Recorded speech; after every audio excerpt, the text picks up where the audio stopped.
We abuse land because we see it as a commodity belonging to us.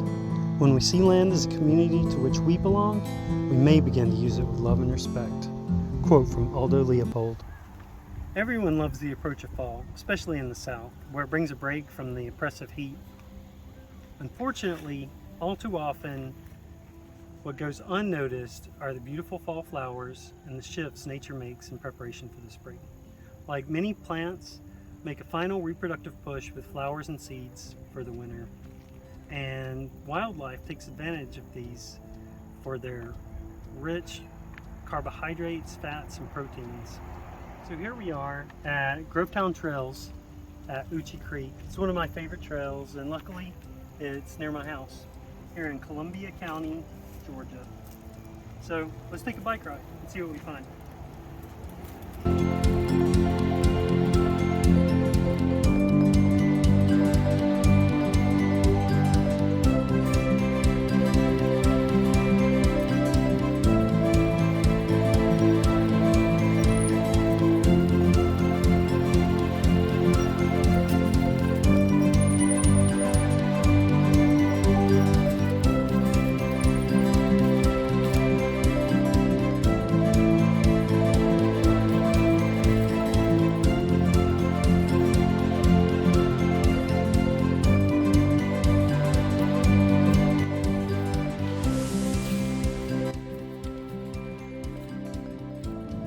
So pretty, the quarry.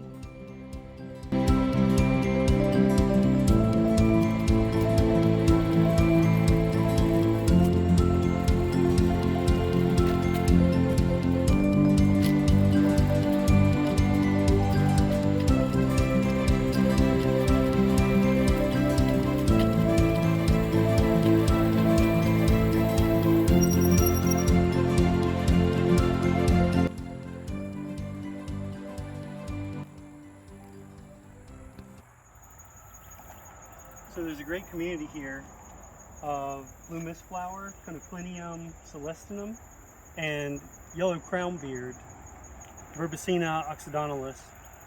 There's also a beautiful stand of goldenrod nearby.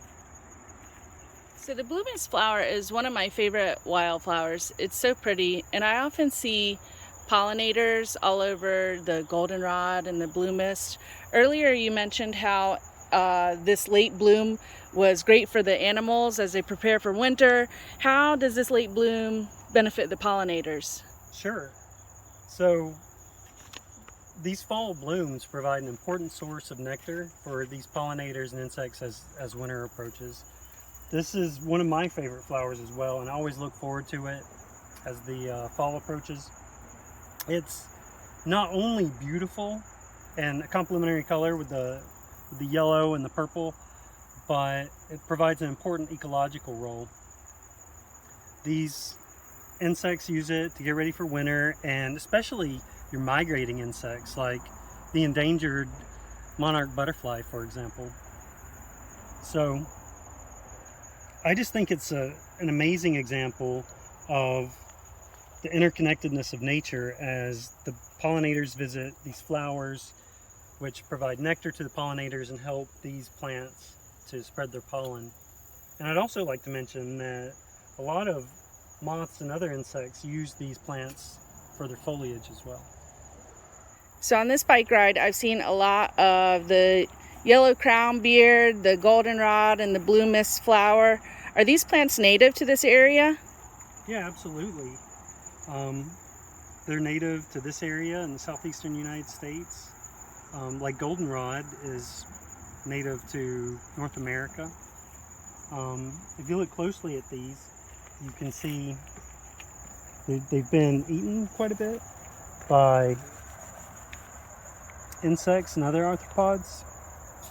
So that's a pretty good sign that it's native, indigenous to the area, because the insects and the plants have evolved together over thousands or even millions of years.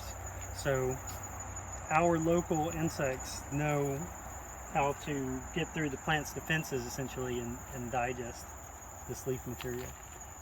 And the goldenrod especially has many what we call specialists that depend on it. Specialists are insects and other creatures that rely solely on a particular plant. So those specialists rely solely on your goldenrod and your solidog. Oh, that's interesting. Well, these plants are growing next to the creek in an area that gets a pretty fair amount of sun. Would these be good in a domestic landscape? Sure, these would be great for a home landscape pollinator garden. The blue mistflower can be aggressive, but it's also easy to pull up, so you don't have to be too worried about it. The goldenrod is an excellent addition to a home landscape for ecological reasons because of the specialists that I mentioned earlier.